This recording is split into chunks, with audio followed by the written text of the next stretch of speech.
Bonjour, Clara Garnier, je suis chargée de mission financement des entreprises culturelles au ministère de la Culture, dans l'équipe qui pilote le volet culture du plan France 2030. Et je suis ravie d'être là aujourd'hui.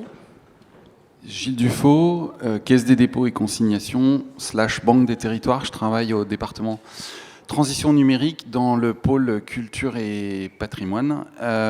Et je travaille en tant qu'opérateur sur la stratégie d'accélération des industries culturelles et créatives dont on va vous parler. Pardon. Et alors, vous m'excuserez si je suis un peu ému, mais je suis aussi un ancien, enfin aussi avant, un ancien du master de Dauphine, et j'étais dans l'équipe qui a créé l'événement qui a donné ensuite naissance au JMC, puisque j'étais au Théâtre National de la Colline pour les 20 ans du master. Et juste petite minute, pas minute, on va pas faire une minute de silence, mais je voudrais juste saluer la mémoire de Xavier Dupuis, qui est décédé récemment, qui était le directeur du master et qui a beaucoup œuvré pendant toute sa carrière à la formation des managers du secteur culturel et à une meilleure connaissance du secteur culturel et de son économie, notamment auprès des pouvoirs publics. Voilà. Excuse-moi.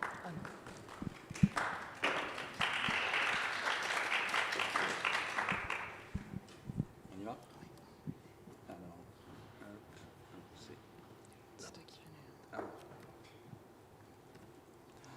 Ah, la technique. Voilà. Ça, c'est le plan qu'on va peut-être passer. Voilà, ouais. Hop, tu fais... Non, mais ça, c'est... donc on est très content de pouvoir présenter aujourd'hui devant vous différents dispositifs de soutien public à l'innovation dans la culture et notamment en faveur de projets immersifs, mais pas que. Finalement, de nombreux guichets publics existent, des appels à projets, des concours, des fonds d'investissement et on s'est dit que cette intervention serait l'occasion de revenir un peu sur les critères, les bénéficiaires potentiels voilà, de ces différents guichets. Alors, donc je pense que ça, on va passer un peu rapidement sur le poids économique des industries culturelles et créatives. Et je voulais revenir un peu sur en termes de désolé, c'est du jargon très technocratique, mais on nous interroge souvent sur qu'est-ce que c'est le PIA culture, les différents appels à projets France 2030. Du coup, je voulais revenir un peu sur l'architecture de ce plan, puisque finalement, on a un plan d'investissement massif de quasiment 1 milliard d'euros lancé actuellement, ce qui représente vraiment un effort sans précédent en faveur des industries culturelles et créatives. Ce plan s'inscrit dans une démarche plus générale en fait, de structuration de la filière des industries culturelles et créatives, qui est né d'une volonté du président de la République en 2019 et dont s'est ensuivie en fait une démarche d'états généraux des industries culturelles et créatives. Cette démarche s'est arrêtée un peu brusquement avec la crise sanitaire en mars 2020, mais ont été consultés près de 700 professionnels. Ça a permis d'établir un diagnostic assez clair des risques et des opportunités pour la filière des industries culturelles et créatives. C'est pour ça qu'en août 2020, quand la 4e génération des programmes d'investissement d'avenir, donc c'est un programme de politique économique transversale qui existe depuis 2010 et dont la 4e génération a été lancée à l'été 2020. Et dans ce contexte-là, et face en fait à cette dynamique de volonté de structurer les industries culturelles et créatives vraiment comme une filière industrielle, a été obtenue une enveloppe de 400 millions d'euros pour la culture. À partir de grâce à cette enveloppe et à partir du diagnostic établi pendant les États généraux, a pu être défini ce qui s'appelle la stratégie d'accélération des industries culturelles et créatives. Et plot twist pour passer directement en fait à ce qu'est France 2030. En octobre 2021, le président de la République a annoncé donc le plan France 2030. Et en termes de terminologie, à partir de ce moment-là, on a regroupé tout ce qui a trait au programme des investissements d'avenir sous la dénomination de plan France 2030. Voilà pour cette partie-là. Donc, je vais passer rapidement sur ce qu'est le PIA. Oui, c'est ça. Merci beaucoup, Gilles. Donc, la stratégie d'accélération des industries culturelles et créatives s'appuie sur une enveloppe de 400 millions d'euros, issue donc du 4e programme des investissements d'avenir. Elle s'appuie donc bien effectivement sur cette concertation. Et surtout, il faut bien comprendre tout de suite qu'en raison de son inscription en fait, dans ce programme de politique économique nationale, il y a un très fort enjeu de traduction et un certain nombre de critères extrêmement contraignants qui sont ceux définis par le secrétariat général pour l'investissement qui pilote ce grand plan, qui s'appliquent à toutes les mesures qui vont être lancées dans le cadre de la stratégie d'accélération des industries culturelles et créatives. Donc c'est un soutien en subvention. C'est un soutien qui sera obtenu finalement en passant forcément par des appels à candidature ouverts, transparents, qui peuvent financer des projets uniquement en phase d'amorçage. Et surtout, le critère d'innovation doit être présent absolument dans chaque projet sélectionné, même si on retient une lecture relativement large du concept d'innovation, qui n'est pas seulement technologique, mais qui peut aussi être une innovation de modèle économique, par exemple. Voilà. Et et très important, les crédits. Les crédits qui s'appliquent doivent être différents des actions de droit commun en fait, des politiques publiques portées habituellement par le ministère de la Culture ici, et transitent systématiquement par des opérateurs qui vont mettre en œuvre ces dispositifs. Et donc, à titre principal, la Caisse des dépôts présente aujourd'hui et BPI France. Et BPI France. Voilà, donc, ouais, merci beaucoup. Donc, cette stratégie, elle a été bâtie autour de 5 grands axes. Ouais, 5 grands axes. Un premier axe qui est dédié aux enjeux de financement et de formation, dont l'objectif est de renforcer la solidité et la compétitivité des entreprises. Ensuite, un deuxième axe numérique. Donc, l'objectif, c'est hisser la France au premier rang de la nouvelle économie en matière culturelle. Un troisième axe qui doit viser à renforcer la projection à l'export des entreprises, des industries culturelles et créatives françaises. Ensuite, quatrième axe, inscrire pleinement les ICC dans les nouvelles dynamiques de transformation territoriale. Et un cinquième axe qui est dédié à la transition écologique. Voilà. Et pour passer... Donc, au total, on a 19 mesures, une trentaine de dispositifs, dont finalement quasiment la moitié est déjà lancée aujourd'hui. Voilà. Et maintenant, je vais vous refaire le petit complément. Gilles, si tu veux bien passer, du coup, sur un énorme complément à 500 millions d'euros quand même. Donc, dans le cadre des annonces du président de la République en octobre 2021 de Plan France 2030, l'objectif 8 est dédié là aussi aux industries culturelles et créatives, avec un objectif qui vise à permettre à la France de produire les contenus culturels de demain. Et du coup, avec 3 grands objectifs. Objectif 1, développer des studios de tournage et de post-production. Deuxième objectif, soutenir les contenus culturels et les technologies immersives. Et troisième objectif, favoriser l'émergence de nouvelles formations au métier de l'image et du son. Oui, donc ça aussi, j'en ai déjà parlé, mais vous pourrez regarder, c'est les principes fondateurs. Voilà. Je garde encore le micro pour vous présenter les dispositifs lancés à date. Je laisserai ensuite la parole à Gilles vraiment pour les dispositifs opérés par la Caisse. Et du coup, je vais vous parler des mesures qui sont opérées par les autres opérateurs, donc BPI France, l'IFSI que vous voyez ici, l'ANR, voilà. Alors, donc si on avance donc sur les dispositifs, donc ce qui peut vous intéresser notamment sur l'immersif, c'est typiquement le concours d'innovation Innov opéré par BPI France. Donc ce concours vise à favoriser le développement des entreprises innovantes porteuses de briques technologiques avec des applications dans la culture. Donc c'est là aussi un dispositif national. Et les industries culturelles et créatives ont été incluses en fait dans la thématique numérique et bénéficient d'une enveloppe de 36 millions d'euros sur 5 ans. Et il faut savoir que c'est, entre guillemets, ça fonctionne très bien puisque plus d'un quart des projets déposés sur le numérique concernent finalement des projets culturels. La culture est incluse depuis la vague 7, on en est à l'étude de la vague 10 et on a déjà, voilà, dont la sélection est en cours. Quelques critères, donc il faut que ce soit porté par une PME, il faut que le projet ait une ampleur comprise entre 1 et 5 millions d'euros. Et que le financement par le concours représente entre 35 et 45% des dépenses éligibles. Il y a une petite partie avance remboursable, une grande partie subvention. Là, vous voyez quelques-uns des lauréats. Des lauréats qui ont déjà été sélectionnés dans le cadre de ce concours.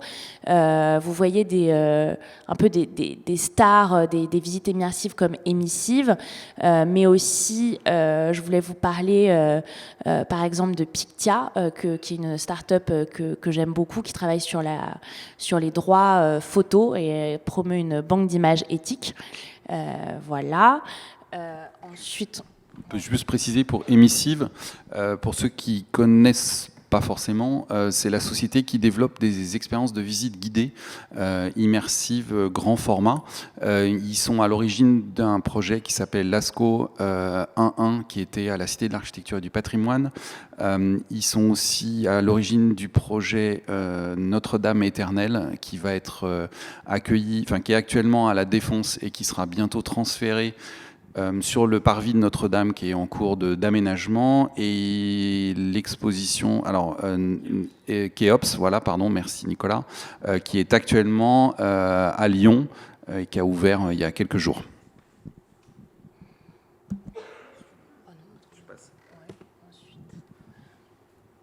Voilà, donc autre programme qui est opéré par BPI-France et qu'on va avoir le plaisir de lancer le 12 décembre. C'est les accélérateurs d'entreprises musique et spectacle vivant et savoir-faire d'exception. Voilà, les candidatures sont encore ouvertes jusqu'au 12 décembre, mais c'est imminent. L'objectif, c'est vraiment de renforcer la compétitivité des acteurs culturels. C'est un programme BPI France qui permet d'accompagner à chaque fois des promos de 25 dirigeants d'entreprise sur 18 mois, avec une thématique particulière qui comprend de la formation, du conseil personnalisé, de la mise en réseau. Voilà, il faut savoir que c'est un programme qui est payant pour les entreprises, même si c'est pris en charge en grande partie par le programme des investissements d'avenir. Voilà. Ensuite, toujours BPI France, un autre programme d'accompagnement, mais cette fois à l'export. Ça, malheureusement, donc les inscriptions sont closes pour la première promotion avec première promotion de 22 entreprises ciblées sur la zone des États-Unis. Ce programme prévoit sur 12 mois un accompagnement spécifique à la fois individuel et collectif et 1 ou 2 déplacements. Donc, pour répondre aux besoins de monter en compétences. Donc là aussi, ça repose sur de la formation, du conseil et de la mise en réseau. Donc, je refais une petite insiste pour raccrocher à la thématique des expériences immersives. Parmi les lauréats, cette fois-ci, je citerai IRCAM Amplify, qui est une filiale commerciale de l'IRCAM, qui est donc associée au Centre Pompidou et qui est une société qui est spécialisée dans le traitement du son et qui a notamment développé un certain nombre de technologies autour du son immersif basées sur du binaural, du son 3D et 360 degrés.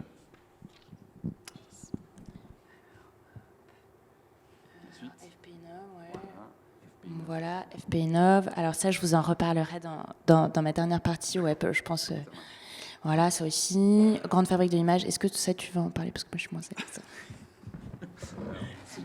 Non, mais donc grande fabrique de l'image, tu l'as évoqué. C'est une enveloppe assez conséquente de 350 millions d'euros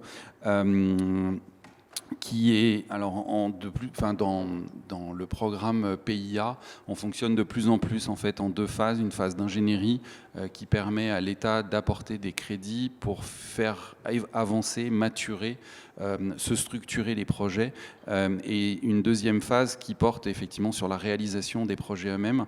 Là, on est sur un dispositif qui a été fermé fin octobre et qui visait principalement à développer les 3 aspects que Clara a évoqués, qui sont les studios de tournage en tant que lieu physique, avec a priori une dizaine de futurs grands studios à travers la France, avec 3 pôles principalement qui sont l'Île-de-France, la région Hauts-de-France et le Grand Sud-Est. L'arc méditerranéen, puisque peut-être vous le savez, mais il y a des studios qui sont associés à France Télévisions à Montpellier. Il y a les studios historiques de la Victorine à Nice, que je ne dise pas de bêtises. Et il y a un écosystème qui est en train de se structurer à Marseille autour des studios. Le sujet est aussi de développer des structures, enfin de favoriser le développement de structures à la fois de production de contenu, mais aussi de production de solutions techniques pour équiper les futurs studios physiques. Et pour que ce soit complet, il y a une dimension formation, puisqu'il va falloir former aux nouvelles technologies les personnes, enfin aux nouvelles technologies qui vont être installées dans ces studios, les personnes pour faire monter la France au niveau international.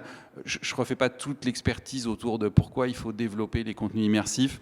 Il y a un changement de paradigme aujourd'hui dans le secteur des industries de l'image animée qui fait qu'il y a besoin de produire de plus en plus de contenus. Ces contenus ont un certain format.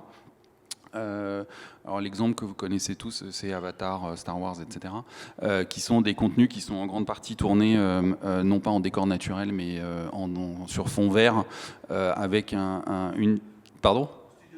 Ouais, mais maintenant Studio XR, et qui nécessite énormément de technologie, et on va dire que la France est un petit peu en retard dans ce domaine, donc il y a un coup d'accélérateur à donner.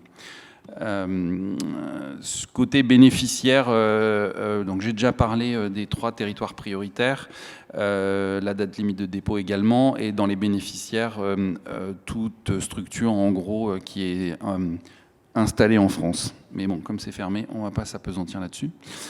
L'AMI CMA, tu veux en parler ou tu veux que je m'en occupe? Je le fais. Bah alors vas-y. Non mais comme tu connais les dossiers.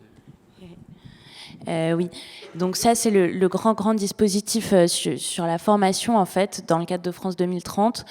On appelle ça le dispositif Ombrelle qui regroupe, qui permet de répondre à tous les objectifs de formation du plan. Ça s'appelle l'appel à manifestation d'intérêt compétences et métiers d'avenir. Il est opéré conjointement par l'ANR et la Banque des Territoires. Et il a à peu près 2 vagues de levée par an. On en est déjà à la 3e vague. Et ce qu'il faut savoir sur la formation, c'est que 2 types en fait, de dossiers peuvent être déposés. C'est assez intéressant. On peut déposer des diagnostics, donc des petits dossiers avec un montant maximum de 200 000 €, ou alors vraiment des projets assez massifs finalement de dispositifs de formation qui là doivent être déposés en consortium et avoir un budget minimal d'1 million d'euros. Les industries culturelles et créatives se sont déjà bien emparées de ces enjeux. Pour la première vague, on a notamment eu un gros et beau projet lauréat porté par la Cité des scénaristes, et avec vraiment pas mal aussi de diagnostics sur des thématiques audiovisuelles. Et dans le cadre de la 2e vague, pareil, un très beau projet porté par le campus des métiers et des qualifications de Versailles, patrimoine et design, mais aussi un certain nombre de diagnostics, notamment dans le champ du spectacle vivant. Voilà ce que je pouvais vous en dire. Et les dossiers de la 3e vague sont actuellement à l'étude. Il y aura une prochaine vague au premier trimestre de l'année prochaine. Et enfin, donc, je voulais terminer avec un dernier programme dédié à l'international, qui celui-ci est encore ouvert.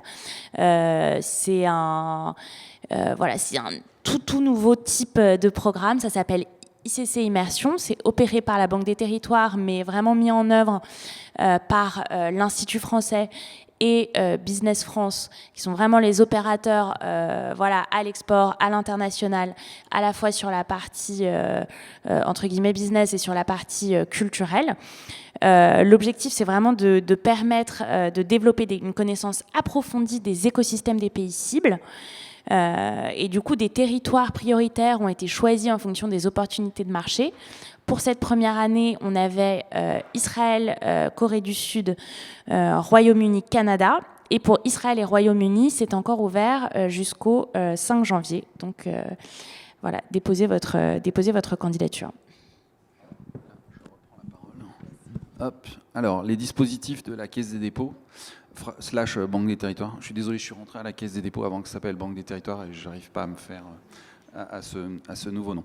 Je vais passer assez vite sur la Banque des Territoires, qui est un établissement public financier qui gère historiquement les fonds une partie des fonds du PIA. Et comme vous le voyez, depuis qu'on travaille sur le sujet, on a injecté 13 milliards d'euros dans l'économie française, tant auprès des collectivités territoriales que des acteurs privés ou d'établissements publics dépendant d'un certain nombre de ministères. Rapide historique, le PIA, on aurait peut-être dû commencer par ça. Pour ceux qui s'en souviennent, c'était une initiative de l'ancien président Nicolas Sarkozy. À l'époque, ça s'appelait le Grand Emprunt. Il confie une mission à 2 anciens premiers ministres, Michel Rocard et Alain Juppé, qui produisent un rapport, c'est très français, qui définissent un certain nombre d'axes stratégiques pour la France à horizon 2030, donc on y est bientôt. La Caisse est opérateur d'un premier programme d'accompagnement du secteur culturel qui vise principalement à la numérisation de collections publiques.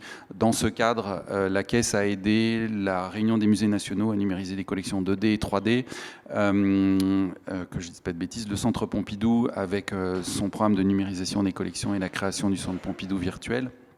La BNF avec la création de sa filiale BNF Partenariat qui gère les collections numériques libres de droit de la BNF. J'oublie l'AFP avec sa filiale AFP Blue et puis 2 structures privées, la société Gaumont avec laquelle on a passé un contrat de prêt participatif pour numériser une partie de son catalogue de films en haute définition pour pouvoir les remettre dans les circuits de distribution, soit en salle, soit en édition vidéo physique ou numérique. Et puis, on est entré au capital d'une société qui s'appelle Univers Ciné.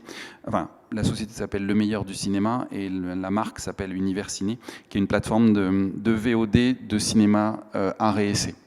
On n'a pas eu de programme pendant le PIA 2. On a à nouveau un programme pour le PIA 3 sur lequel je reviendrai un peu plus en détail.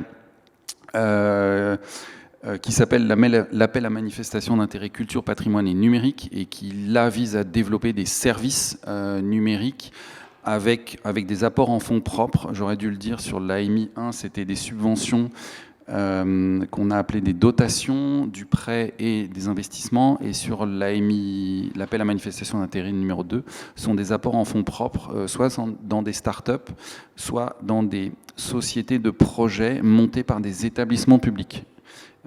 Je vais y revenir un peu dessus derrière. Et depuis l'année dernière, on est donc opérateur pour la culture du plan France 2030.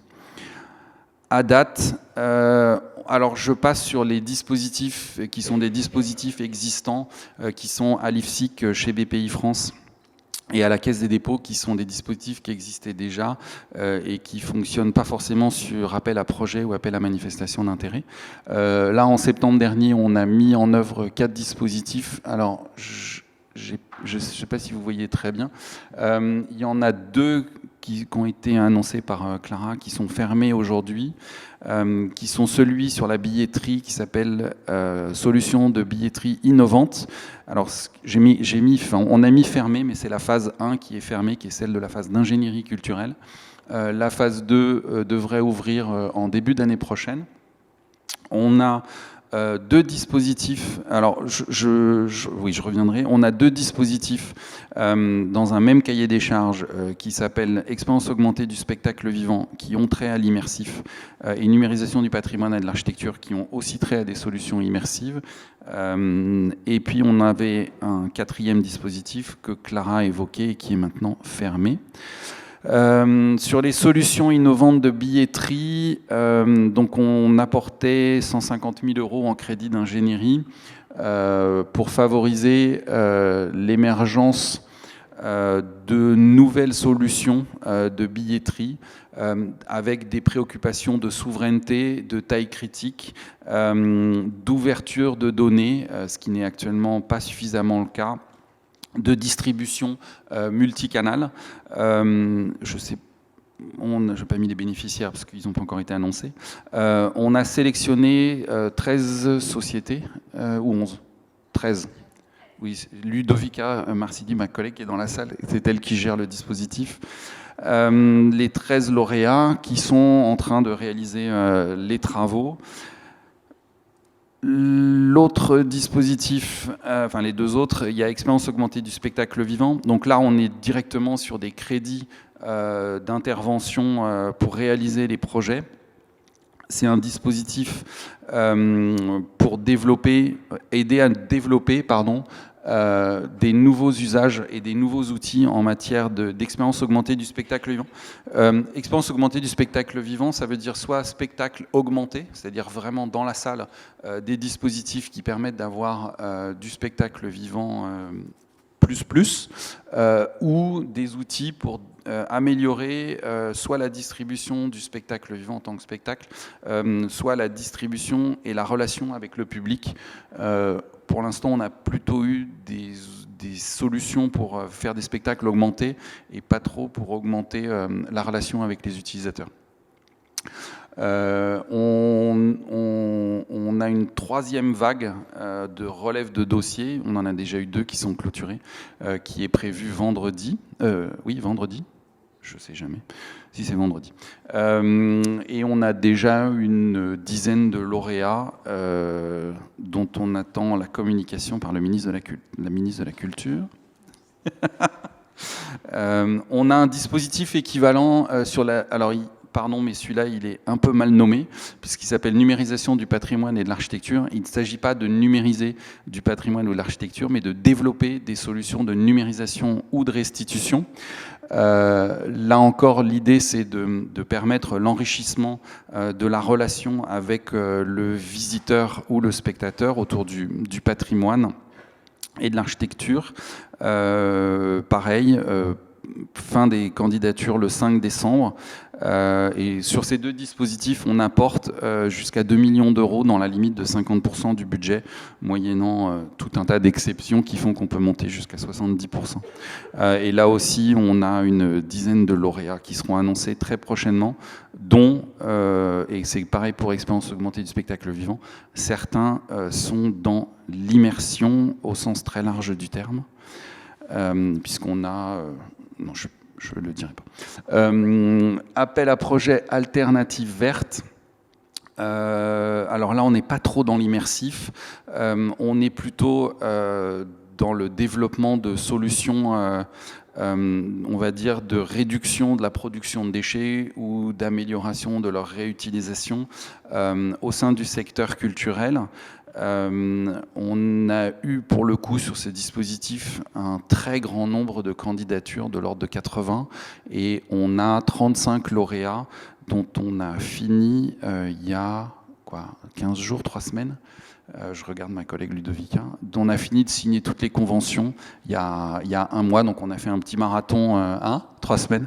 Voilà, on a fait un petit marathon en sortie d'été pour signer toutes les conventions. Et là, on va injecter 10 millions d'euros dans le secteur. Beaucoup de ressourceries, de récupératech et de réseaux, aussi de formation des personnes qui travaillent dans le secteur culturel pour les sensibiliser à la question de l'éco-conception, de la gestion des déchets, etc. Avec des projets dont certains, quand ils seront annoncés, vous paraîtront un petit peu bizarres, on va dire, mais qui sont sur le fond vachement intéressants et qui pour certains vont vraiment probablement améliorer ce qui est actuellement en train de se faire. Je pense notamment, pardon, je viens du cinéma, j'ai un faible pour un projet qui est dans le secteur du cinéma et de la restauration, dans le secteur de la restauration au sens popcorn dans le cinéma, qui est juste incroyable. Alors, l'AMI 2 d'investissement culture, patrimoine et numérique, il a été fermé au 31 décembre de l'année dernière, et comme on a un vivier de projets très intéressants, on est en train de négocier, non pas de négocier parce que ça on a fini, mais en train de discuter des modalités pratiques de la réouverture de ces dispositifs avec les services de l'État. Là, l'objet, c'est de contribuer en fait via des fonds propres à développer des entreprises qui sont dans le domaine de l'innovation et du numérique au service au service de la culture et du patrimoine.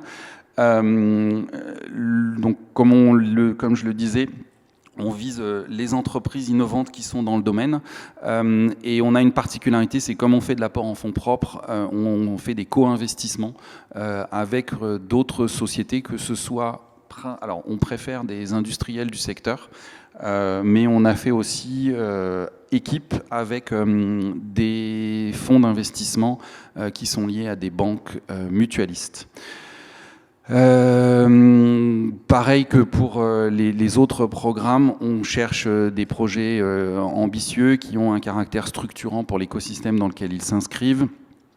Bien évidemment, on prête attention à la pertinence des innovations qui sont mises en place, et on apporte entre 1 et 10 millions d'euros, donc avec toutes les règles qu'on applique, ça veut dire sur des projets d'entreprise qui sont valorisés entre 3 et 30 millions d'euros. Alors, ce qui est plus intéressant, c'est les projets qu'on a aidés, parce que ça au moins c'est très illustratif.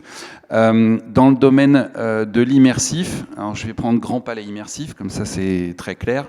C'est une filiale de la Réunion des musées nationaux qu'on a monté avec le groupe Vinci Immobilier, qui possède pas mal de lieux d'accueil pour ce type de structure. Pour ceux qui suivent un peu l'actualité de Grand Palais Immersif ou pas, il y a une première exposition qui s'appelle Joconde, qui était à Marseille jusqu'à il y a encore pas très longtemps. Et j'allais dire mais la société a ouvert il y a quelques semaines une exposition dans son lieu d'accueil actuel derrière l'Opéra de Paris, qui s'appelle Venise révélée, et qui utilise un certain nombre de technologies de numérisation, de modélisation et de restitution pour montrer en quoi les innovations... Alors, c'est assez étonnant parce que, je ne sais pas si vous l'avez vu, on utilise des technologies numériques pour montrer en quoi la ville de Venise est assise sur un certain nombre de technologies... Alors, pas des technologies, mais quoique, mais des techniques qui ont été inventées dans cette ville et qui ont rendu possible le développement de sa puissance. Et juste pour resituer, c'est une ville qui a dominé, si ce n'est la Méditerranée, voire le monde, pendant environ un millénaire, ce qui est quand même assez étonnant pour juste une ville. Voilà, oui, c'est vrai. Autre dispositif, autre société immersive, Flyview Paris, qui permet à travers des casques de réalité virtuelle et un dispositif technique de faire au départ du survol de Paris et de lieux dans lesquels on ne peut pas accéder d'ordinaire. Je pense par exemple à la coupole du Panthéon, ou de la Sainte-Chapelle, je ne sais plus. Bref, on a aussi investi dans Sensory Odyssey, qui a été présenté ou tout à l'heure ou ce matin, avec des acteurs privés, dont une société qui s'appelle Mardi 8, qui fait des productions d'expositions. Et le projet est adossé au Muséum national d'histoire naturelle, qui s'est engagé à accueillir les 5 premières expositions que la société va produire et à les diffuser à l'international. Et dans les immersifs, j'inclus aussi la Philharmonie des enfants, qui est un espace dédié à la découverte de la musique et du son à la Philharmonie de Paris, Je l'inclus parce qu'en fait, au cœur du dispositif, il y a une salle de cinéma 360 degrés. Il y a même des images au sol, avec en fait une technologie immersive de son qui fait que ce que vous entendez est synchronisé avec ce que vous voyez à l'écran, et qui permet de valoriser un certain nombre de productions anciennes de la Philharmonie de Paris avec des artistes contemporains. Et je le citais tout à l'heure, IRCAM Amplify, qui conçoit et développe des briques technologiques pour le son immersif, pour faire du son immersif, qui sont utilisées pour l'instant principalement dans la musique, mais qui a aussi des applications dans le jeu vidéo, et alors malheureusement en dehors du secteur culturel. Quoique c'est lié dans la mode et le luxe, mais aussi dans un certain nombre d'industries lourdes comme l'automobile. Voilà. Alors là, je te redonne la parole. Oui, c'est moi trop pour, petit. ça va être, c'est très moche et très sérieux, donc donc voilà, donc là je suis là pour représenter le continuum de financement public, et pour élargir un peu, finalement se dire qu'au-delà du volet culture du plan France 2030, il y a quand même un large éventail de guichets ouverts et pour la plupart, enfin pour certains en tout cas très mal connus, de financement de diverses manières des projets culturels. Et du coup, je voulais revenir vous donner quelques exemples. Tout d'abord, un appel à projet qui est vraiment mis en œuvre directement par le ministère, qui s'appelle Services numériques innovants. Donc les lauréats de 2022 ont été annoncés. Au courant de l'année 2023, disons que c'est ouvert à peu près tous les ans, tous les 18 mois. Donc ça, c'est pour réaliser sa preuve de concept. C'est une petite subvention, max 30 000 €. Et c'est pour soutenir effectivement des acteurs innovants en lien, en fait, en général, avec un acteur, une institution culturelle. Donc ça, c'est vraiment sur l'émergence des projets. Ensuite, tout ce qui concerne l'amorçage, on vient d'en parler un peu en long, en large et en travers. Les subventions, dans le cadre des différents appels à projets, s'inscrivent vraiment là-dedans. Ensuite, on vous a présenté quelques programmes d'accompagnement. J'en profite pour faire la promo d'un autre événement qui s'est déjà tenu ici, le forum Entreprendre dans la culture, organisé par mon équipe, et en particulier Philippe Ty, que je salue à distance. Et ensuite, j'en ai pas parlé au moment des dispositifs, mais surtout le volet renforcé vraiment en financement. Vraiment agir sur le financement, permettre de rapprocher les acteurs culturels et le secteur bancaire. Je voulais vous parler donc de l'IFSIC, qui est un établissement, dernière page, mais tu vois, tu peux même pas voir tellement c'est petit, établissement de crédit, qui a été créé en 1983 justement pour favoriser l'accès des entreprises culturelles au marché bancaire en fait, et qui intervient à la fois en prêt et en garantie de prêt. Avec plus particulièrement sur tout ce qui finalement sur ce qui peut vous intéresser sur l'immersif, un fonds de prêt dédié vraiment aux entreprises innovantes du secteur culturel qui s'appelle le FP Innov, qui a été ouvert en 2019 et qui, dans le cadre de France 2030, est redoté, réabondé à hauteur de 50 millions. Et ont pu être financés, donc là je pourrais évidemment rien vous citer en raison du secret bancaire, mais un certain nombre d'entreprises, notamment d'expositions immersives, mais aussi des plateformes SVOD, des éditeurs en ligne, etc. etc. Et je voulais enfin vous parler du coup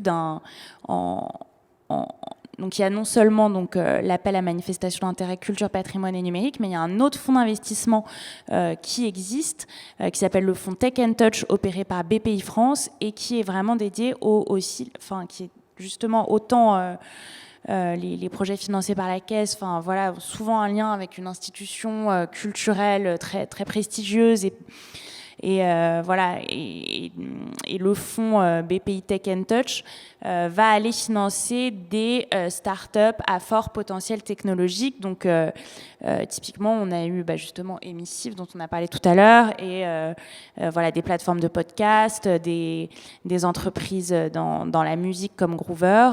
Voilà. Donc, c'était pour ouvrir sur tous ces autres guichets qui existent et qui permettent d'accompagner les projets culturels, quel que soit leur stade de développement. Merci beaucoup. Alors, je me rends compte, je suis désolé, parce qu'en voyant le CNC, on a oublié le dispositif XN. Stéphanie, tu me corriges si je ne dis pas de bêtises. C'est bien XN ? Oui, c'est ça, dorénavant. Donc maintenant, il y a un programme. Tu pourrais en parler mieux que moi vu que tu sièges, je crois. Il y a un programme au CNC d'aide. Alors là, pour le coup, c'est à la création de contenu, si je ne me trompe, justement sur les créations numériques immersives qu'on n'a pas mis là. Et donc, effectivement, pour compléter ce que dit Clara, l'État et un certain nombre d'opérateurs publics, ou quand je dis public ou parapublic, parapublic, c'est que c'est pas forcément des établissements publics au sens administratif du terme, mais qui travaillent dans l'orbite, ou on va dire dans l'écosystème des établissements de financement. On va effectivement quasiment de la création d'entreprises jusqu'à leur accompagnement au développement international. Je dis de la création d'entreprises puisque par l'intermédiaire de la Caisse des dépôts ou de BPI France, on est aussi partenaire d'un certain nombre de structures d'incubation et d'accélération. En région parisienne, je pense au Link,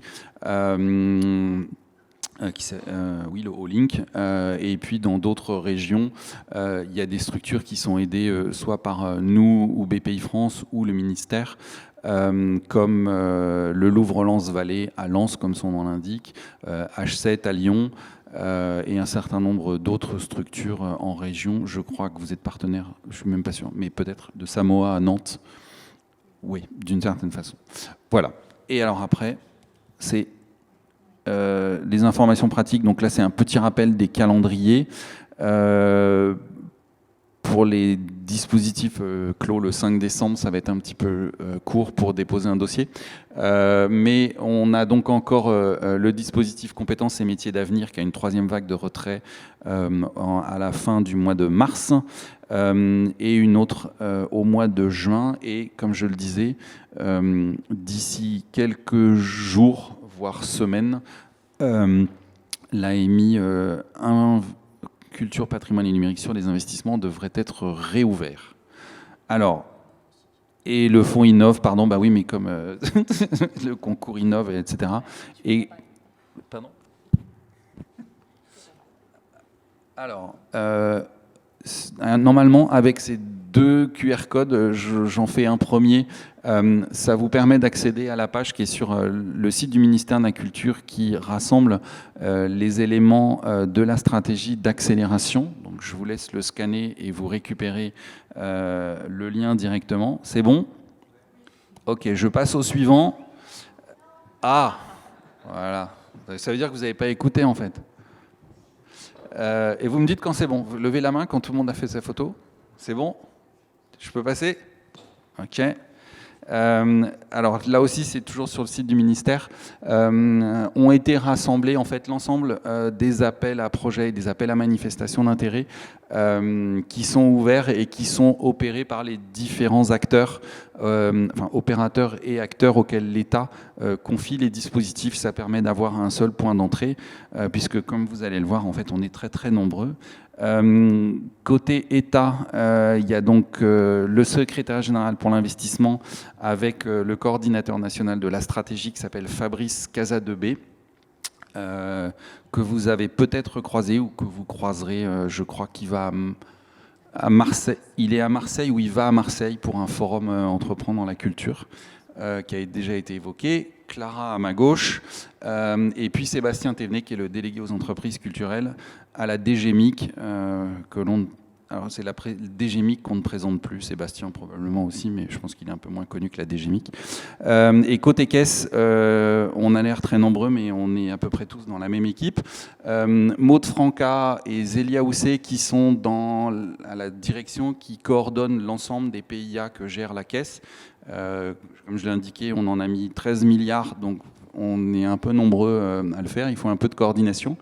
Et le reste de l'équipe, je vais commencer par les filles, Ludovica, Manon, et puis après Pierre qui en est le responsable, Nabil qui travaille avec moi sur les investissements, et Jean Arnaud qui vient de nous rejoindre et qui travaille sur une mesure qu'on n'a pas annoncée parce que elle vient juste de sortir. Voilà, sur les territoires. Donc ça va. On attend le communiqué de presse du ministère de la Culture pour en parler. Et c'est fini, et on n'a pas la slide qui dit questions-réponses, mais on se tient à votre disposition si vous avez des questions. Merci. Alors, est-ce qu'il y a des questions dans la salle?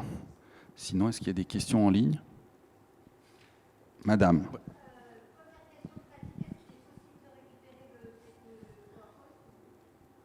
Je suis désolé, non.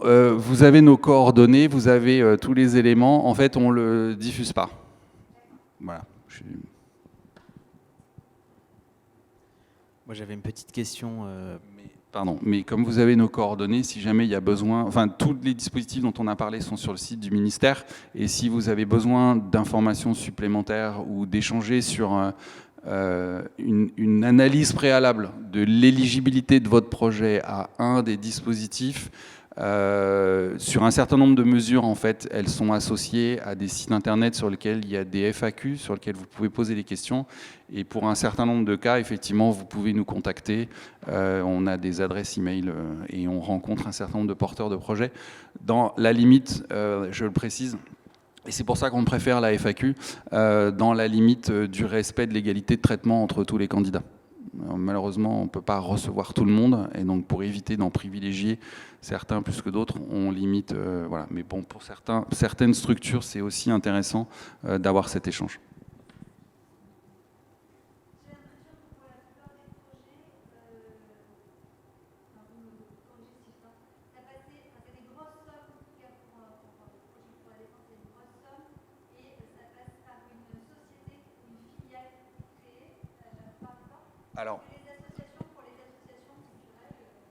Alors,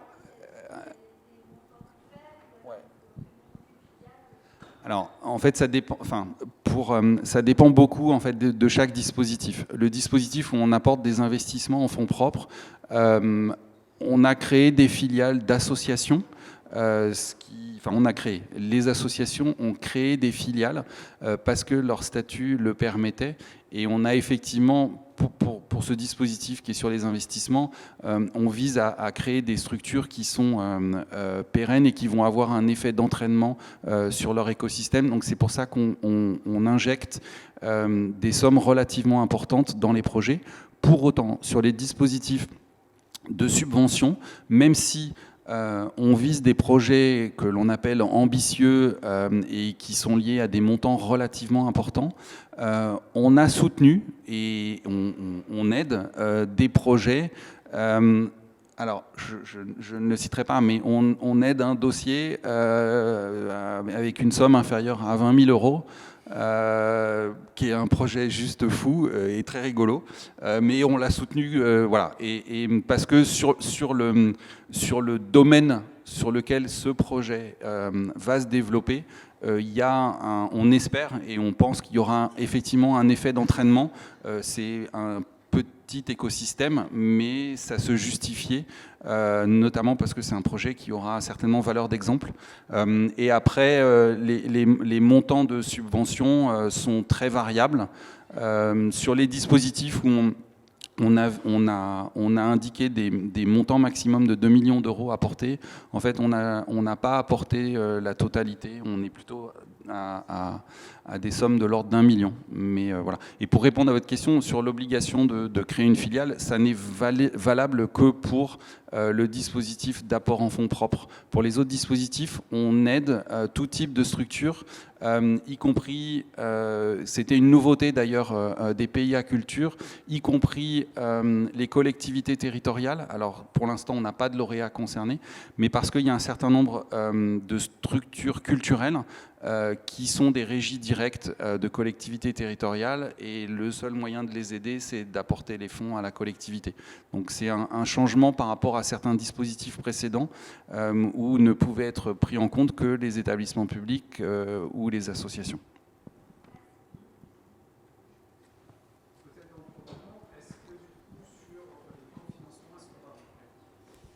Peut-être dans le prolongement effectivement de la question précédente, est-ce qu'il y a justement des critères par rapport aux enveloppes globales qui sont proposées, des critères qui seraient peut-être d'exclusion de certaines enveloppes qui, à l'inverse, seraient effectivement trop petites par rapport à ce qui est proposé? Est-ce que ça, c'est un critère par rapport à tout ce qui est sélectionné dans les différents fonds?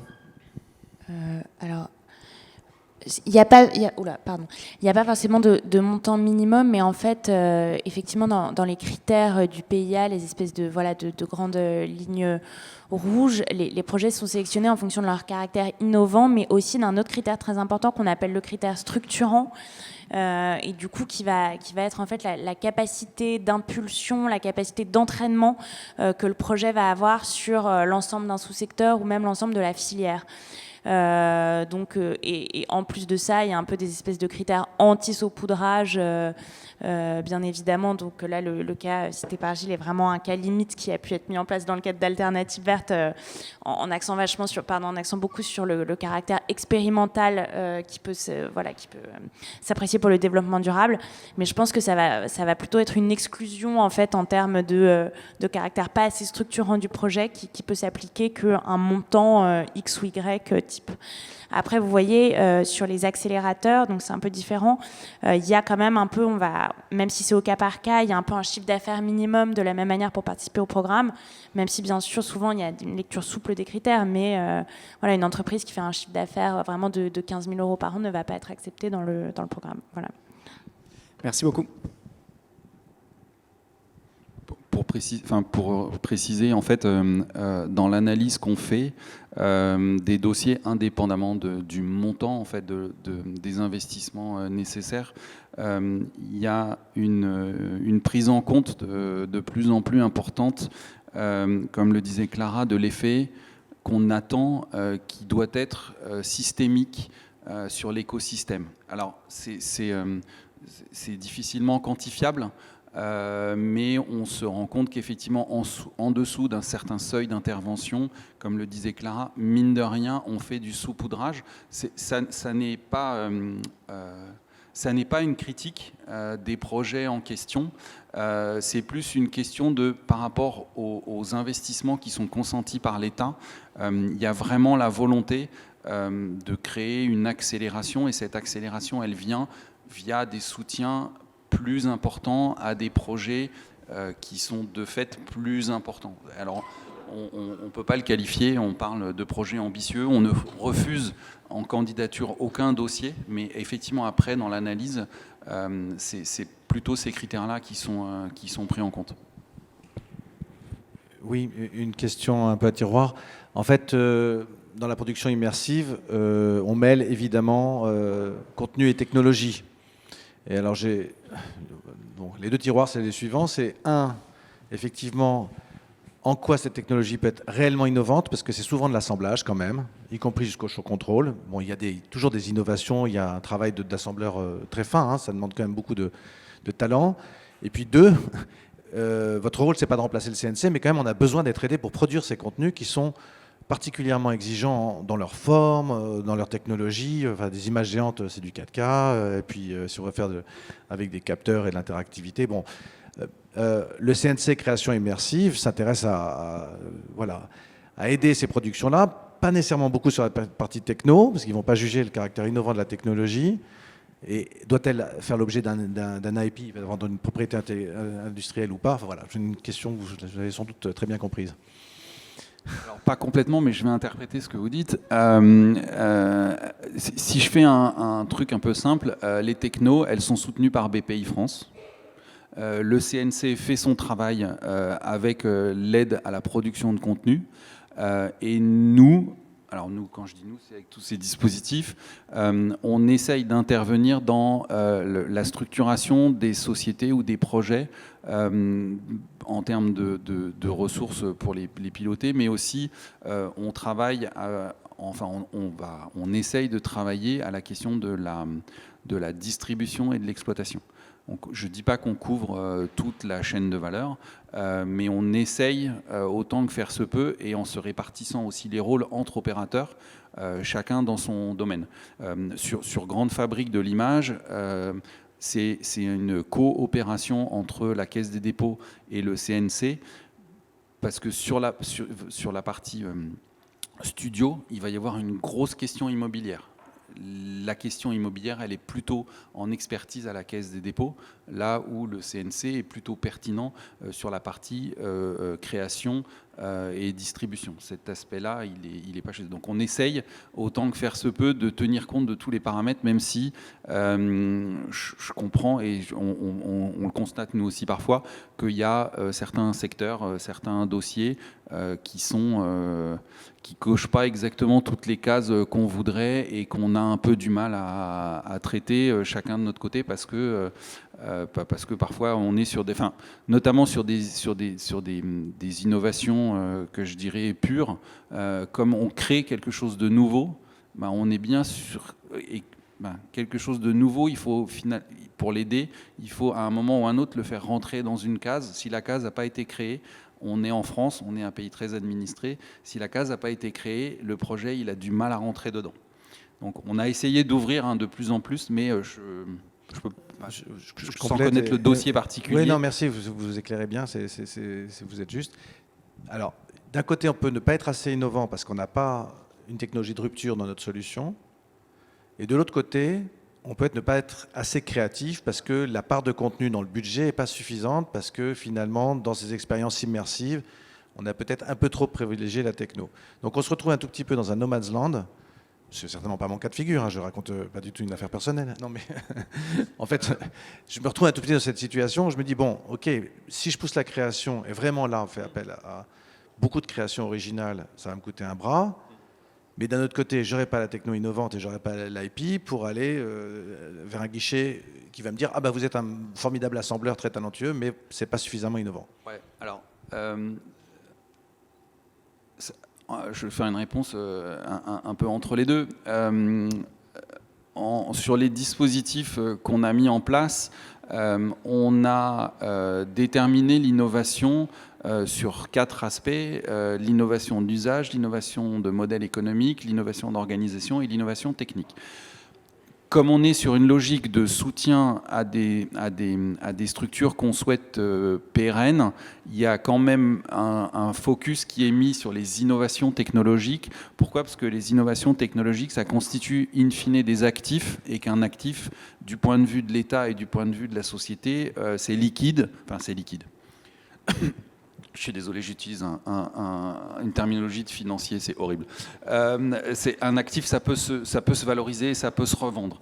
Un usage, c'est déjà un peu plus compliqué. L'organisation, c'est pareil. Et le modèle économique, pour le coup, ça ne se revend pas parce que vous avez plutôt envie de le garder pour être le seul à l'avoir et le seul à en bénéficier.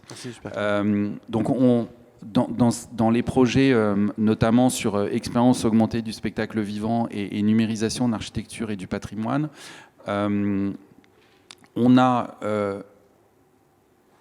pris des sociétés, on a retenu des projets, je pense à un en particulier, mais que je ne nommerai pas, qui fait de l'assemblage. C'est-à-dire qui a, pendant 2 ans, testé tout un tas de solutions, et qui est arrivé avec un projet en disant voilà, nous ça fait 2 ans qu'on teste tout ce qu'il y a sur la place de Paris et même à l'international. Pour nos usages, voilà les solutions qu'on va prendre et on va les assembler. Et donc on va apporter une couche techno qui va faire en sorte que tous ces outils dialoguent les uns avec les autres pour constituer notre actif.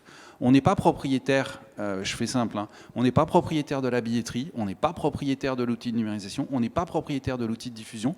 En revanche, on est propriétaire de l'endroit où ça va se passer, et donc on connaît ses publics, et on va être propriétaire de la solution qui va mettre tout ça en musique pour faire en sorte que ça tienne debout, que ce soit techniquement stable, opérationnellement fluide et, j'allais dire, agréable à regarder du point de vue de l'utilisateur. Ben, là, on se dit, effectivement, c'est pas de la techno pure. Ce qui va rester va être dépendant des technologies qui ont été par ailleurs assemblées, mais pour autant, on crée avec la techno un nouvel usage et une nouvelle possibilité de valoriser les contenus en question. Super, merci. Voilà, mais bon. Et si je prends, alors dernier truc, si je prends Grand Palais Immersif, il n'y a pas de techno. Enfin, ils ne vont pas créer de la techno, ils prennent des technologies qui sont sur le marché, ils essayent de prendre celle qui coûte le moins cher pour le meilleur rendu. Par contre, là, l'intérêt, c'est que, comme vous dites, on crée des IP avec des expositions qui vont pouvoir tourner à travers le monde avec un savoir-faire, etc. Donc, je dirais que la réponse, elle est aussi en fonction des dispositifs qu'on met en place et qu'on ne met pas forcément les curseurs au même endroit. Mais pour le coup, on a toujours un regard, en tout cas pour ce qui me concerne, on a effectivement un biais un peu financier, c'est que une techno, ça se revend, une IP, ça se revend. Voilà. Mais bon, dans certains cas, oui, je vois beaucoup de projets, j'en accompagne certains que je n'ai pas cités depuis 2 ans, voire 3 ans, parce qu'effectivement, nous, on a fait ce pas de côté pour se dire, par rapport à nos critères, c'est important que nous, on les soutienne, mais peut-être c'est votre cas, ils n'arrivent pas à trouver ailleurs des gens qui se disent, bah oui, il y a effectivement tous les paramètres qu'on veut, parce que... ils ont tous les paramètres qu'on veut. Il y a toujours un truc qui manque et qui font que les cofinanceurs n'y vont pas. Merci. Alors normalement on a terminé. Est-ce qu'il y a une dernière question? Sinon on va rendre le micro et l'antenne. Nicolas, j'ai vu que Nicolas avait posé une question. Vous voulez poser une question mais tu ne l'as pas posée. Non, mais en fait... Oui, pour jouer les prolongations, une toute dernière question. Dans les critères, en fait, comme on est dans le secteur culturel, je ne vois pas de notion de diffusion ou de public qui serait potentiellement touché. Voilà. Alors, comment répondre à ça? Alors, sur tous les dispositifs sur lesquels on a travaillé depuis 1 an et demi, à chaque fois, la question s'est posée de à quoi cette technologie, à quoi ce que vous êtes en train de proposer va servir.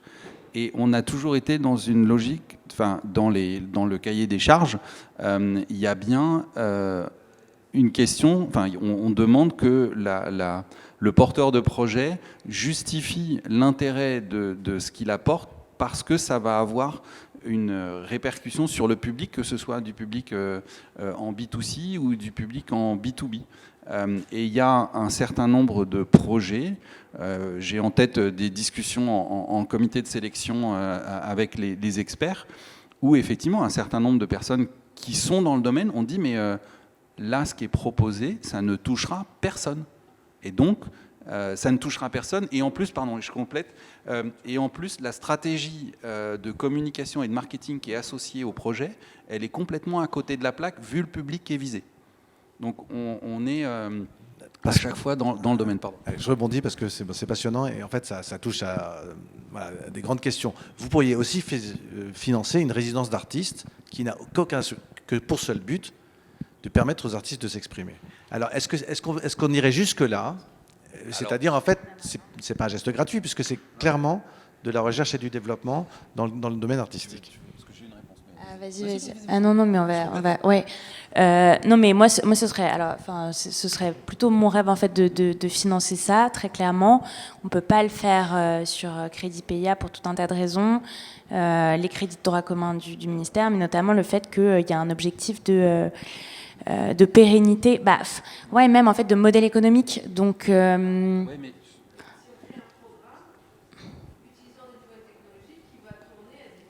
Mais alors déjà, ça, on a un programme un peu secret dans les tuyaux depuis très longtemps. Ouais, c'est hyper secret. Mais déjà, on a réussi à faire passer dans la stratégie un programme qui devrait permettre, vous voyez le type de truc qui pourrait marcher, permettre à des artistes de produire une œuvre en levant des verrous, en s'appuyant sur le fait de lever des verrous technologiques, de mettre en lien tout ce qui consiste à mettre en lien art, sciences, technologie, etc. Là, on a un angle d'accroche, mais sinon, ouais, c'est un peu... Juste, oui, sur l'aspect, on a une question dans le cadre du PIA qui est la question du modèle économique, et si on redescend un tout petit peu, de la pérennité. On vise, et c'est la philosophie du PIA, et on n'y peut rien, j'allais dire, qui est qu'une fois que les fonds PIA ne sont plus apportés au projet, celui-ci doit être autoportant. Quand je dis autoportant, c'est soit parce que autoportant, c'est soit parce qu'il a trouvé un public et que ça génère des recettes propres qui sont suffisamment élevées pour que ça reste, soit que les structures qui l'ont construit les intégrer dans leur mode de fonctionnement pour que ça devienne aussi pérenne, parce que c'est pris en charge par ailleurs par d'autres dispositifs de financement. Mais des dispositifs qui sont à horizon de 3 ans et qui s'arrêtent une fois que le PIA s'en va, c'est niette. C'est pas la philosophie.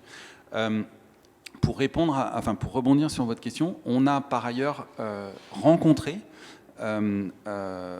plusieurs structures. Je pense à des gens à Nantes, à Paris, et je ne citerai pas les noms, ou à Marseille, dans le spectacle vivant, et qui se posent aujourd'hui justement la question de créer... Alors, peut-être on a des dispositifs dont on n'a pas parlé sur les dynamiques territoriales qui étaient l'axe 4 et qui vont être bientôt, sortir. Enfin, l'une est sortie, mais elle va être annoncée par la ministre bientôt.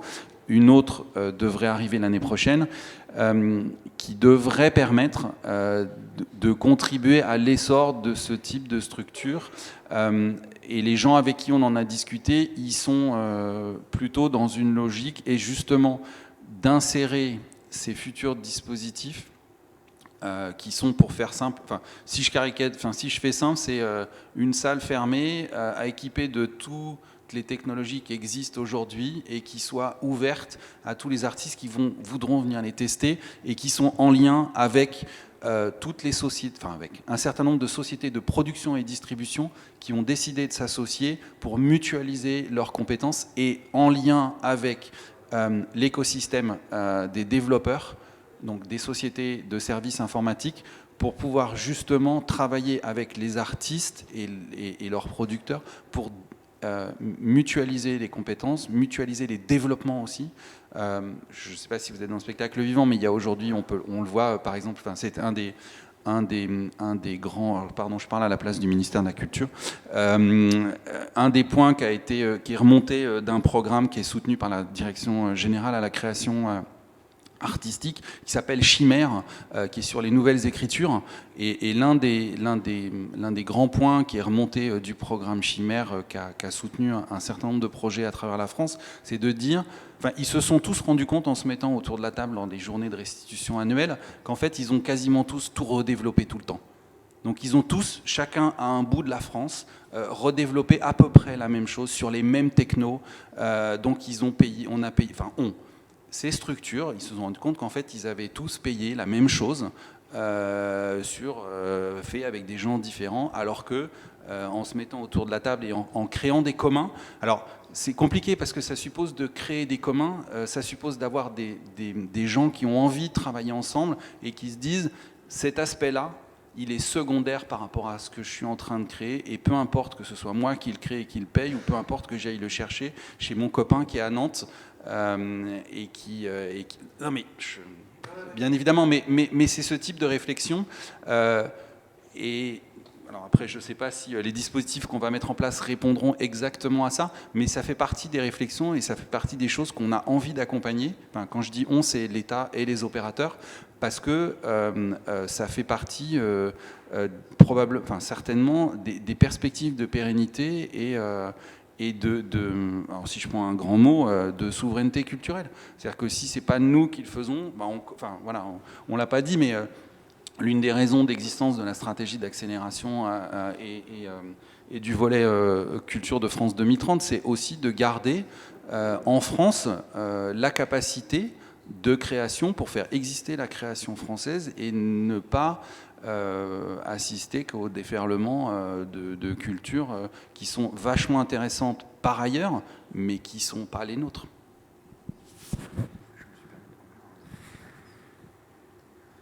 Je crois qu'on arrête. Merci à vous. Et puis, merci aux gens qui sont éventuellement en ligne.